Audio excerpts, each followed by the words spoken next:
Bonjour et merci d'être au rendez-vous de la nutrition, mesdames et messieurs. Bienvenue à tous. Nous restons dans la logique de la prévention avec un thème central ce jour. Comment équilibrer nos repas au quotidien sans dépenser plus, simplement en utilisant nos produits locaux. On va en parler avec Daniel Plia, notre naturopathe. Merci d'être là encore. Bonjour, heureuse. Mon allié de tous les temps finalement. En tout cas, on est ensemble pour la bonne santé. N'est-ce pas? Alors, qu'entend-on exactement par aliment équilibré, repas équilibré, une alimentation équilibrée en général? Alors déjà, avant de parler d'équilibre, je vais vous donner des petits mots-clés. Vous voyez, je vous ai parlé de piquant, arôme, même chose. Quand on va vous dire équilibré, retenez ce nom de code, NEMDI, N-E-M-D-I, NEMDI. Je vais vous décoder. Avant que l'alimentation soit équilibrée, elle doit être N, naturelle. Deuxièmement, elle est équilibrée. D'abord naturelle. Tous les propos, tout ce que je vous enseigne depuis là, vous aurez vu que je vous ramène toujours sur le naturel. Naturel, deuxièmement, équilibré. Troisièmement, M, mesuré. On a parlé tout le temps. L'excès d'épices, voilà, mesuré. D, digeste. Et puis I, individualisé. Qu'est-ce que je veux dire, individualisé? Attends, heureuse, je ne sais pas l'âge que tu as. Mais tu ne vas pas manger de la même manière qu'un enfant de 5 ans. Tu ne vas pas manger de la même manière qu'une adolescente qui est en pleine croissance. Toi, c'est fini. Tu as fini ta croissance. Donc, tu ne peux plus manger comme un bébé. Le bébé ne peut plus manger comme un adolescent. L'adolescent ne peut pas manger comme une femme enceinte. Une femme ménopausée ne mange pas de la même manière. Individualisé. Mot de code, NEMDI. Maintenant, tu viens sur l'équilibre. Le E. On a beaucoup parlé de la nature. L'équilibre, c'est quoi? Comme même vous avez dit, vous le savez aujourd'hui, dans mon assiette, il me faut les choses dont mon corps a besoin pour fonctionner. J'ai besoin d'huile. J'ai besoin de quoi? De sucre. Ah, je vais vous étonner. Oui, pourtant on dit de supprimer le sucre. On va parler du bon sucre. Il te faut du sucre. Maintenant, les féculents, les céréales, les légumineuses. Voilà. Et maintenant, tu as la cerise sur le gâteau, c'est les épices, c'est les aromates. Aujourd'hui, je crois que vous êtes familiarisés avec ça. Je reviens sur l'équilibre. Donc, si dans ton assiette, tu manges et qu'il n'y a pas d'huile, tu es déséquilibré. Si dans ton assiette, au quotidien, tu n'as pas de sucre, tu es déséquilibré.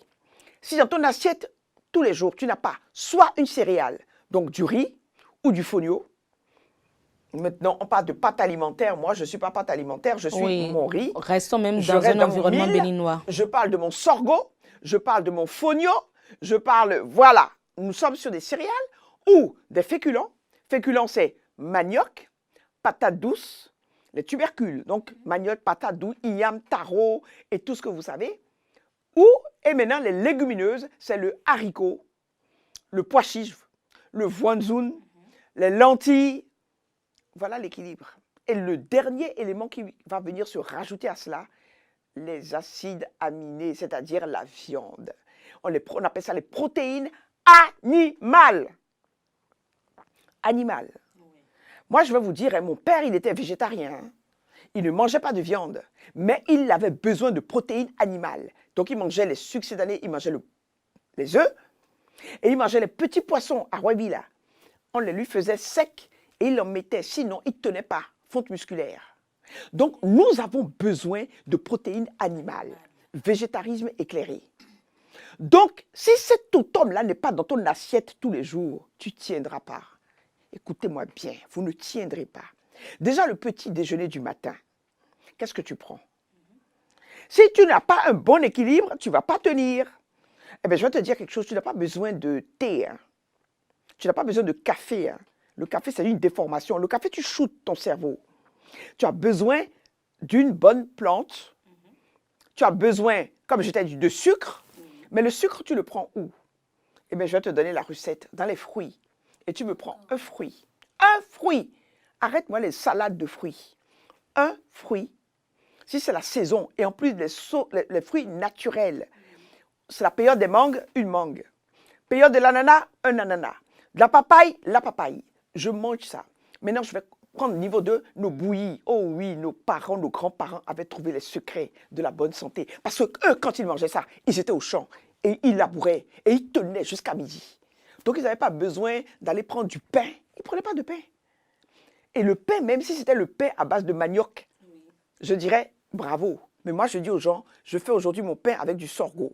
La farine de sorgho te fait du pain, tu dégustes. Ah bon? Yes. Je te dis, va sur la farine de fonio, je suis africaine. Va sur la farine de sorgho, je suis africaine. Va sur la farine de manioc. Aujourd'hui, même on fait du pain à base de manioc, du pain à base de maïs. J'étais à Paris la fois dernière, j'ai vu pain à base de maïs. Je dis, ah, donc vous avez compris, maïs jaune. Ils sont en train d'utiliser le maïs jaune maintenant pour faire du pain. Parce qu'ils ont découvert que ces céréales n'ont pas de gluten. Donc, j'ai besoin le matin d'un fruit. Et avec le fruit, j'ai le sucre. De quoi on parle? J'ai mon sucre.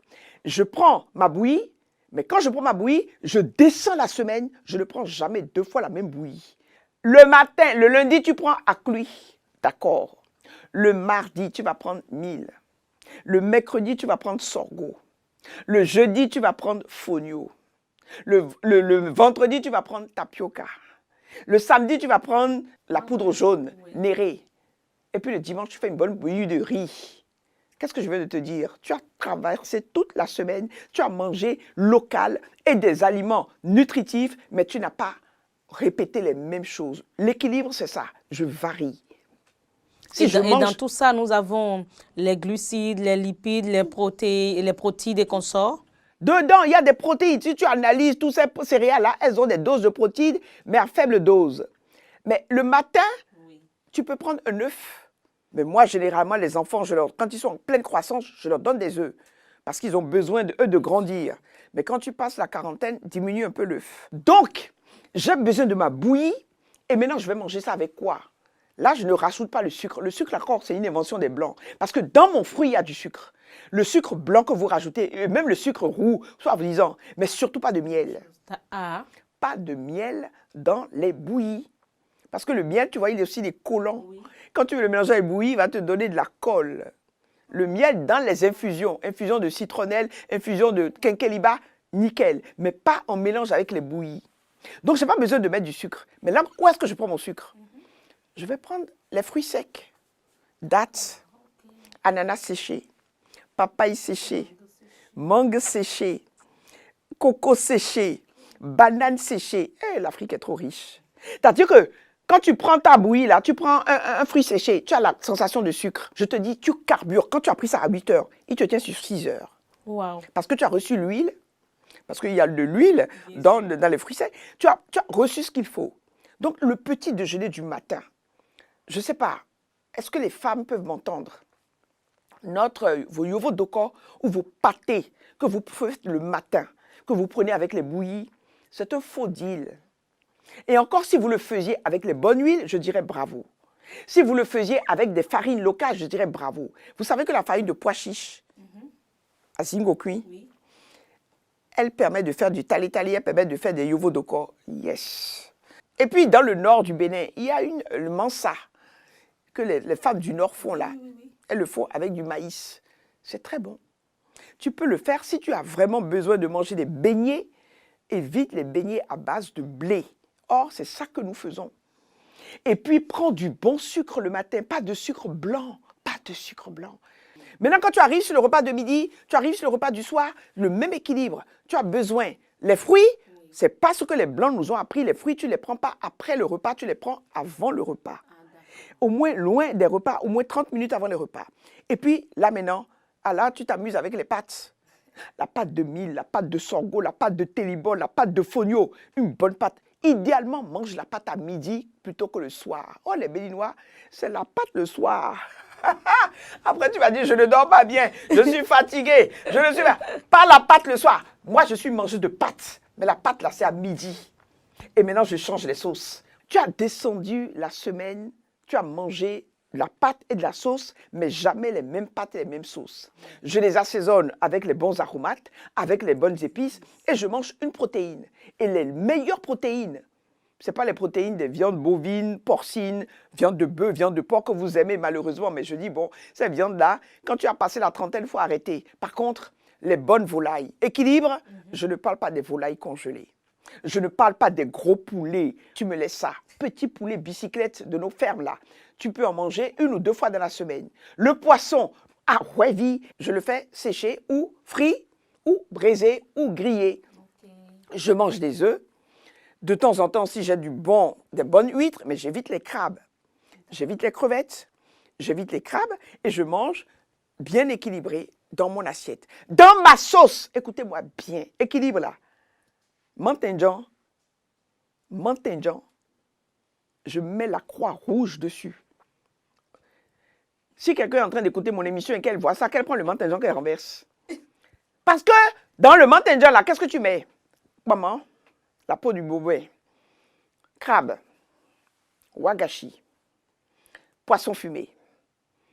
En Côte d'Ivoire, même, eux, ils mettent escargot. Il y a de la viande même, de bœuf. Et la viande de bœuf. Ton corps a besoin d'une seule protéine. Écoute-moi bien. Quand tu as mis le wagashi dedans, c'est bon. Quand tu as mis le poisson seul, c'est bon. Si tu as envie de manger du crabe, le crabe seul, c'est bon. Mais toi, tu mets 5 protéines. Déjà, pour digérer une protéine, le corps a besoin de 6 heures. Mais toi, tu vas lui envoyer 5 protéines. Donc, c'est 6 heures fois 5. Le mantenjan que tu as mangé à midi, là, le lendemain, tu n'as pas encore fini de digérer. Tu es assis dedans et puis tu dis, non mais j'aime manger le man. Et puis donc, le soir vient et tu vas manger encore une viande avec du poulet. Mais c'est même pas possible. Alors que tu n'as pas encore digéré ce que tu as mangé à midi. Tu n'as même pas encore fini de digérer ce que tu as mangé. Mesdames et messieurs, nous allons prendre une courte pause et on revient pour des conseils pratiques. La malnutrition, un fléau silencieux qui menace nos enfants et nos communautés. Un enfant mal nourri grandit avec des faiblesses physiques et mentales qui peuvent durer toute sa vie. Elle réduit sa capacité à apprendre, à se protéger contre les maladies et limite ses chances d'avoir un avenir prospère. La malnutrition, c'est aussi une mère enceinte qui ne mange pas suffisamment ou qui manque de nutriments essentiels.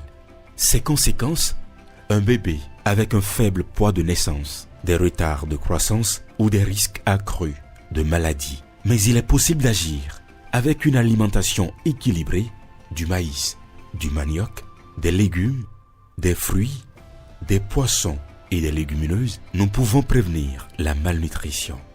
Protégeons nos enfants et nos mères. Une bonne nutrition, c'est la clé d'un avenir meilleur pour tous. Ceci est un message de l'Agence nationale de l'alimentation et de la nutrition. ANAN. Comprendre pour agir en faveur de la nutrition. Alors, Daniel, est-ce qu'une mauvaise alimentation, une alimentation non équilibrée peut causer une malnutrition par carence?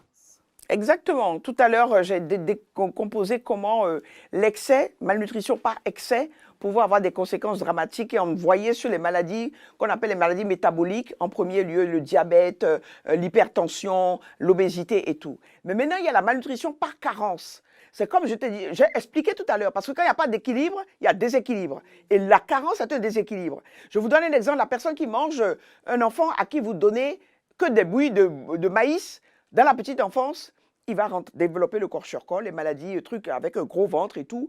Il va devenir maigreler, il lui manque de calcium. L'enfant ne mange pas suffisamment de protéines animales. On ne lui en donne pas suffisamment. Il va être maigre et puis il peut même mourir. Vous savez, ces maladies de la malnutrition. Mais le drame, c'est qu'aujourd'hui, beaucoup d'adultes ne se rendent même pas qu'ils sont carencés. Parce qu'aujourd'hui, on va vous dire, souvent les gens vont se dire, oui, on m'a dit qu'il manque de calcium. Mais le calcium, le magnésium, ça c'est des gros minéraux qui manquent dans le corps. Mais il y a des micro-minéraux dont on a entendu parler pour la première fois lorsqu'il y a eu le Covid. On vous parlait de zinc. Le corps a besoin de zinc. Ça, ce n'est pas un minéral, c'est un oligo-élément. Mais le corps en a besoin en infinitésimal. Mais si tu manges une alimentation où il n'y a pas de zinc, tu es carencé en zinc. On vit avec des gens qui sont carencés à côté de nous et on croit qu'ils sont en bonne santé. Si ton mari commence à avoir des calvities, si ta femme a de l'alopécie, qu'elle perd ses cheveux, elle est obligée de mettre des perruques, elle est dans une malnutrition par carence. Donc voilà, j'ai donné plein de petits exemples. Si tu portes des verres, ne reste pas dans cette logique pour dire que « Ah non, c'est la vue qui baisse ». Attends, la vue, c'est jusqu'à 100 ans. Si elle baisse, c'est qu'elle n'a pas reçu ce dont elle a besoin pour pouvoir être maintenue. C'est pareil pour la peau. Donc, etc. Je veux dire, la carence et l'excès, ils s'accompagnent. Mais clairement, nous sommes aujourd'hui dans une civilisation de carence. On n'a pas ce qu'il faut. Les minéraux, les oligo-éléments, les vitamines, on ne les a pas. Or, j'ai donné les secrets de là où on les retrouve. Hein.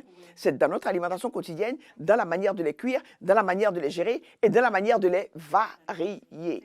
Alors, quel message simple aujourd'hui adressé à ces familles-là qui nous suivent pour une alimentation équilibrée chaque jour, carrément dans son assiette? C'est comme je dis, les recommandations que je vous donne, je vous ramène à l'essentiel. Je vais à Tokpa, j'ai tout ce qu'il me faut. Je n'ai pas à envier quelqu'un qui rentre dans un supermarché et qui va me sortir, on en parlera, des aliments qui sont transformés. Je mange naturel. Je profite de mon Afrique, mon Bénin est varié. Tout ce que j'ai donné comme exemple, vous le retrouvez. Retenez que la variété est importante. Eh bien voilà, mesdames et messieurs, nous sommes à la fin de cet entretien consacré à l'alimentation équilibrée. Et Danielle Plia l'a dit, à travers ses orientations concrètes qu'elle a eu à nous apporter, nos aliments locaux sont suffisants, largement suffisants pour qu'on puisse bien manger. Il nous suffit de bien nous organiser et de bien les organiser. Nous allons continuer dans cette même dynamique de choix alimentaires pour parler dans un prochain numéro du mode de cuisson de nos aliments. Prenez donc le rendez-vous. À très vite.